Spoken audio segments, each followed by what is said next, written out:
ल अब सिधै आजको विषयमा प्रवेश गरौँ है त।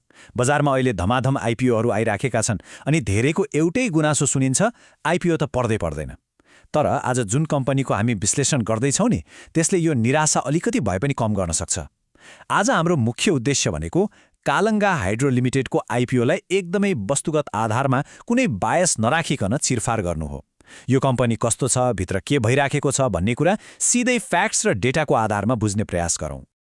आजको हाम्रो यो विश्लेषणमा मुख्य गरी यी कुराहरू समेटिनेछन्: आइपिओ बाँडफाँडको विवरण, कालङ्गा हाइड्रो प्रोजेक्टको भित्री कथा, आयोजनाको लागत र ढिलाइ, यसको वित्तीय अवस्था र प्रक्षेपण, अनि नेतृत्व र संस्थागत समर्थन, र अन्त्यमा निष्कर्ष सहितको रेटिङ।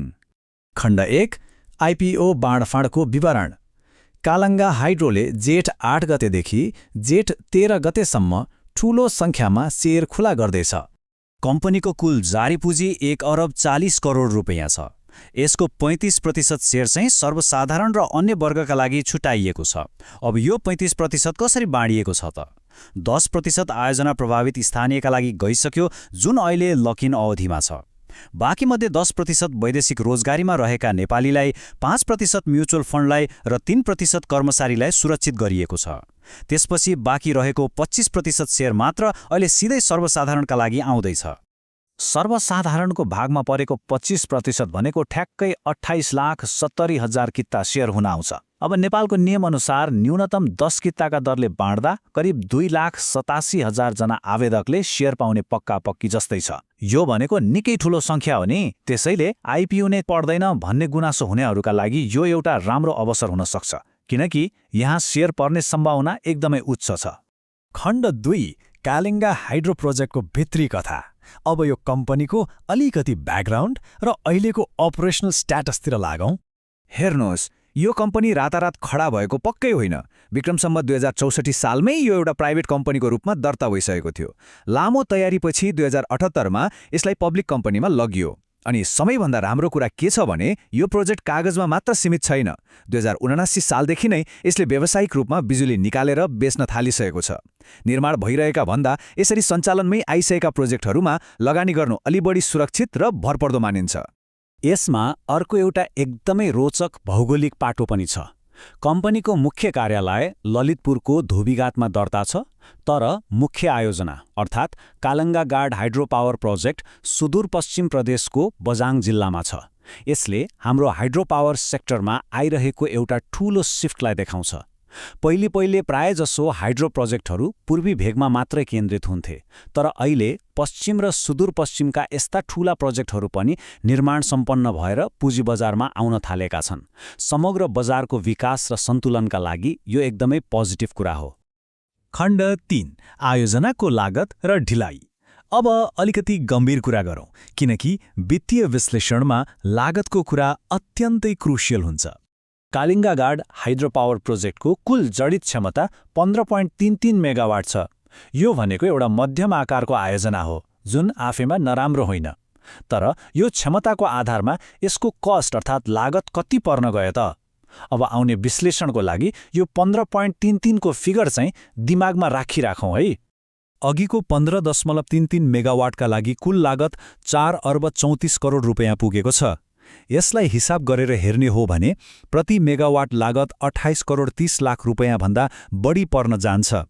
भर्खरै आइपिओ ल्याएका अरू कम्पनीहरूसँग दाज्ने हो भने यो लागत निकै महँगो हो। सामान्यतया प्रति मेगावाट लागत 15 देखि 20 करोडको हाराहारीमा हुँदा त्यसलाई राम्रो मानिन्छ, तर 28 करोड नाङ्नु भनेको वित्तीय रूपमा यो प्रोजेक्ट एकदमै एक्सपेन्सिभ साबित हुनु हो। अब प्रश्न उठ्छ, यो लागत यति बिघ्न किन बढ्यो त? यसको मुख्य कारण हो व्यावसायिक उत्पादन सुरु गर्नुपर्ने मिति अर्थात् आरसिओडीमा भएको भारी ढिलाइ। सुरुमा 2076 सालमै बिजुली बाल्ने लक्ष्य थियो, तर विभिन्न कारणले मिति सर्दै गयो र अन्तत पुरै 3 वर्ष ढिलो गरी 2079 सालमा मात्रै उत्पादन सुरु भयो। अब निर्माण अवधि लम्बिँदा के हुन्छ? ब्याङ्कको ब्याज बढ्छ, एडमिनिस्ट्रेटिभ खर्च बढ्छ। हो, त्यही 3 वर्षको ढिलाइले आयोजनाको लागतलाई यसरी असाक्ली बढाइदिएको हो। खण्ड 4, वित्तीय अवस्था र प्रक्षेपण। यति उच्च लागतले कम्पनीको वासलातलाई कस्तो हिट गर्यो त? आउनुहोस् फ्याक्ट्स हेरौँ। यहाँ वित्तीय तथ्याङ्कहरू हेर्दा कम्पनीको स्ट्रगलिङ फेज छर्लङ्गै देखिन्छ। अपरेसन सुरु भएकै वर्ष अर्थात् आर्थिक वर्ष 79-80मा कम्पनीको प्रति शेयर नेटवर्थ 116 रुपियाँ त थियो, तर कमाई अर्थात् EPS -10 रुपियाँ थियो। त्यसपछि नेटवर्थ बिस्तारै ओह्रालो लागेर आर्थिक वर्ष 81-82सम्म आइपुग्दा 98 रुपियाँमा झरेको छ, जुन 100को फेस भ्याल्यु भन्दा पनि तल हो। तर एउटा पोजिटिभ साइन के छ भने कम्पनीको घाटा बिस्तारै कम हुँदैछ। EPS -10 बाट सुधारिएर -5 अनि -1.5 मा आइपुगेको छ। र आगामी आर्थिक वर्ष 82-83 को प्रक्षेपण हेर्ने हो भने नेटवर्थ 105 पुर्याउने र EPS पनि पोजिटिभ अर्थात् 0.55 बनाउने लक्ष्य छ। सञ्चालनमा आएको सुरुवाती वर्षहरूमा ठूलो ब्याज तिर्नुपर्ने हुनाले हाइड्रोपावर कम्पनीहरू यस्तो घाटाको चरणबाट गुज्रिनु एकदमै स्वाभाविक मानिन्छ। तर यहाँनिर एउटा एकदमै सबल र अप्रिसिएट गर्नुपर्ने पक्ष पनि छ। बजारमा अहिले थुप्रै यस्ता हाइड्रोपावरहरू छन् जसले IFRC 12 भन्ने अकाउन्टिङ रुल प्रयोग गरेर कम्पनीले नकमाएको पैसालाई पनि पेपरमा नाफा देखाएर इन्भेस्टरलाई झुक्क्याइराखेका हुन्छन्। तर कालङ्गा हाइड्रोले त्यस्तो कागजी नाफा देखाएको छैन।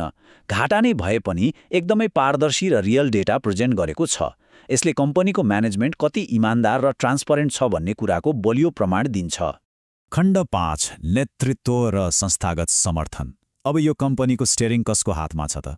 यो कुराले धेरै ठूलो अर्थ राख्छ।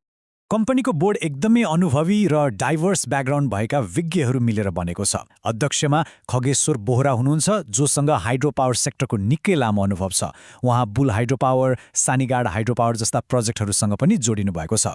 त्यस्तै सञ्चालकहरूमा सम्पूर्ण लिम्बू र विद्या लिम्बू जस्ता हस्तीहरू हुनुहुन्छ। विद्या लिम्बूलाई त धेरैले काठमाडौँको प्रख्यात लिटल एन्जल स्कुल तथा कलेजको सहसंस्थापकको रूपमा पनि चिन्नुहुन्छ। यसले के प्रश्न पार्छ भने नि, यहाँ प्राविधिक ज्ञान भएका व्यक्तिहरू मात्र नभएर एजुकेसन र बिजनेस सेक्टरमा सफलता हासिल गरिसकेका अनुभवी व्यक्तिहरूको पनि बलियो ब्याकिङ छ। यो संस्थागत लगानीको पाटो झनै इन्ट्रेस्टिङ छ। साधारणतया यस्ता कम्पनीहरूमा केही सीमित व्यक्तिहरूको मात्र लगानी हुन्छ नि, तर कालिङ्गा हाइड्रोमा एकदमै हेभी इन्स्टिट्युसनल ब्याकिङ छ।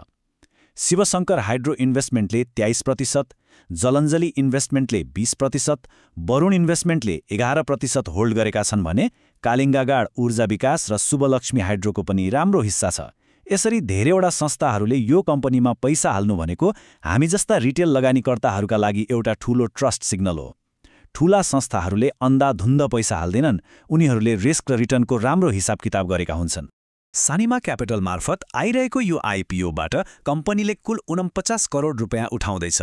अब यो पैसा कहाँ जान्छ त? एकदम सिम्पल छ। यो पुरै रकम कम्पनीले लिएको लङ टर्म र सर्ट टर्म लोन तिर्नमा प्रयोग हुनेछ। ऋण घट्नु भनेको सिधै ब्याङ्कलाई तिर्ने ब्याज घट्नु हो, अनि ब्याज घटेपछि आगामी वर्षहरूमा नाफा बढ्न गई अघि हामीले हेरेको पोजिटिभ EPS को टार्गेट मिट गर्न एकदमै सजिलो हुनेछ। खण्ड 6 अन्तिम निष्कर्ष र रेटिङ। अब यी सबै डाटाहरूलाई एकै ठाउँमा राखेर एउटा फाइनल पिक्चर बनाऊ। केयर रेटिङ्स नेपालले यो कम्पनीलाई केयर NPBB अर्थात् BB को रेटिङ दिएको छ। यहाँ याद गर्नुपर्ने कुरा के छ भने यो पहिलाको BB- बाट अपग्रेड भएको हो। यो रेटिङले कम्पनीमा वित्तीय दायित्व पूरा गर्ने सन्दर्भमा मध्यम स्तरको जोखिम रहेको बुझाउँछ। एकातिर प्रति मेगावाट लागत अलि उच्च छ, तर अर्कोतिर कम्पनीले एकदम पारदर्शी रिपोर्टिङ गरेको छ, उत्पादन सुरु भइसकेको छ र अनुभवी व्यवस्थापनको साथै बलियो संस्थागत ब्याकिङ पनि पाएको छ। हो, यिनै कुराहरूलाई ब्यालेन्स गरेर नै यो रेटिङ दिएको हो। अन्त्यमा तथ्याङ्कहरूले एउटा क्लियर पिक्चर देखाएका छन्। प्रोजेक्ट महँगो पक्कै छ अनि राम्रो रिटर्न पाउन केही समय कुर्नै पर्ने देखिन्छ, तर बलियो संस्थागत लगानी र इमान्दार म्यानेजमेन्टले यसलाई एउटा दहरो जग भने पक्कै दिएको छ। अब हामी सबै सामु एउटा ठूलो प्रश्न छ। भोलि दोस्रो बजारमा लिस्टिङ भइसकेपछि मार्केटले यी सबै फ्याक्टरहरूलाई कसरी लिन्छ होला? के उच्च लागतले प्राइसलाई तल धकेल्ला या बलियो व्यवस्थापनले इन्भेस्टरको अट्र्याक्सन बढाउला? यो प्रश्नसँगै आजको हाम्रो यो विश्लेषणलाई यही बिट मारौँ। अन्तिम लगानीको निर्णय गर्नु अघि आफ्नो तर्फबाट पनि थप रिसर्च गर्न नभुल्नुहोला। धन्यवाद।